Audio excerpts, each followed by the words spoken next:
Ito na talaga ang pinakamasarap na sapin-sapin na nagawa ko. At isa ito sa mga paborito ko. For today's video, gagawa tayo ng all-time favorite kakanin natin. Tara, simulan na natin. So dito gagamit tayo ng nilagang kamote since wala tayong obe. Naglagay tayo ng 1/2 tablespoon of obe powder dahil gagawa tayo ng obe flavor.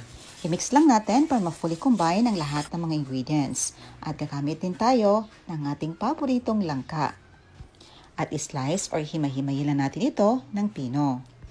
At ito na mga mommies, ang tatlong flavor na nagpapasarap ng ating sapin-sapin. Ang obe, buko, at saka langka. Approximately 1 cup each ang ating gagamitin. Meron tayo ditong 2 pirasong kinudkod na niyog at extract lang natin ang gata nito. Sa isang bowl, naglagay tayo ng 3 cups of glutinous rice flour and 1 cup of rice flour. Combine lang natin. Nag-add din tayo ng 1/2 teaspoon of fine salt and 2 cups of white sugar. At dito inilagay na natin ang ating 4 cups of gata. I-mix lang natin at ating isip para maging pino ang texture at walang buo-buo sa ating mixture. At mga mommies, pasensya na po kasi nakalimutan kong ilagay ang ating 1 cup of condensed milk at sa huli ko na lang ito inilagay. At mas maigi mga mommies na ang condensed milk ilagay nyo sa ating plain mixture before natin lagyan ng flavor. Dito dinivide ko na ang ating mixture into 3 equal parts dahil gagawa tayo ng 3 flavor. Meron tayo ditong obe, buko, at saka langka.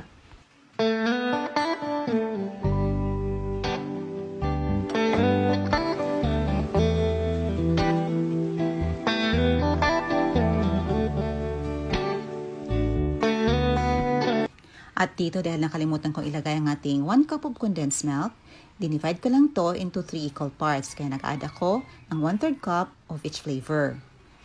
At para mas maging mapatingkad pa ang kulay at flavor ng langka natin, nag-add tayo ng 1/4 teaspoon yellow food color. Mix lang natin para ma-fully combine ang lahat ng mga ingredients. Nag-add din ako ng 1/3 cup of condensed milk sa ating buko mixture. At ito na mga mommies ang 3 flavor na ating nagawa. Meron tayong obe, langka, at saka buko. Lulutuin natin ang ating kakanin sa microwavable plastic container. At nag-spread lang tayo ng konting oil sa ating container. Pwede din yung baking pan ang gamitin yung mga mommies. But mag-spread tayo ng oil sa baking pan before natin ilagay ang ating mixture. Or maglagay tayo ng dahon ng saging. Spread with cooking oil sa dahon ng saging para madali nating ma-unmold ang ating sapin-sapin. At dito niluto lang natin ang ating obe flavor for 10 minutes over medium heat. At tinutpick test lang natin to check if luto na ito. Isunod na natin ang isa pang flavor ang buko.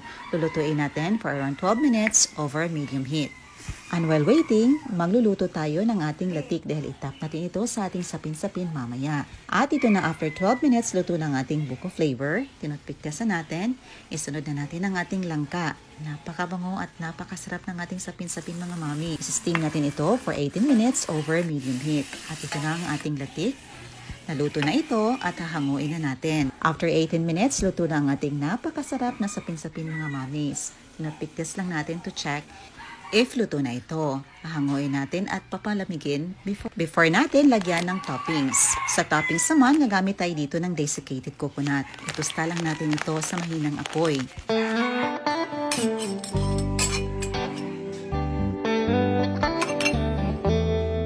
At para sa complete ingredients pala mga mommies, i-check nyo lang sa description box below or sa comment section below.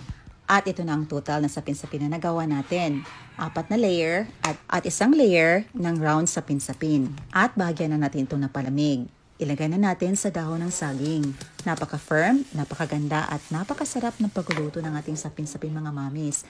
Napaka-espesyal talaga dahil sa 3 flavor na nilagay natin. Of course, optional lang naman yung mga prutas na nilagay natin mga mommies, no? But kung gusto nyo maging special, gagawin nyo ang prosesong ito.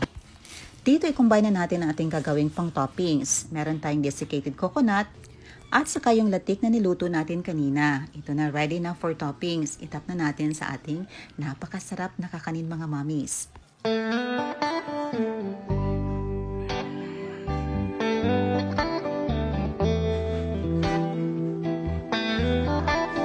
At ito na, nalagyan na natin lahat ng toppings ng ating nalutong kakanin. Ito na ang ating paboritong parte, ang tikiman time. Tikman na natin ang ating napaka-espesyal na sapin-sapin mga mommies. Ang sarap talaga mga mamis at nagbe-blend talaga ang tatlong flavor na nilagay natin. At malalasahan mo talaga yung bits and pieces ng langka, buko at saka obi flavor na nilagay natin sa ating sapin-sapin. O di ba mga mamis, napaka-easy lang gawin. At ito ding recipe na ito ang ginagamit ko sa pangnegosyo. Kaya check nyo sa description box below ang full ingredients natin. Perfect talaga ang lasa ng ating sapin-sapin mga mamis. At ang sarap nitong ipalaman sa kung ano man tinapay or kaining puro. Kaya approve tayo dito. Ayan lang po mga mami. So thank you so much for watching. Kung yung subukan ng ating recipe. See you in my next vlog. God bless you all and stay safe everyone. Bye and enjoy!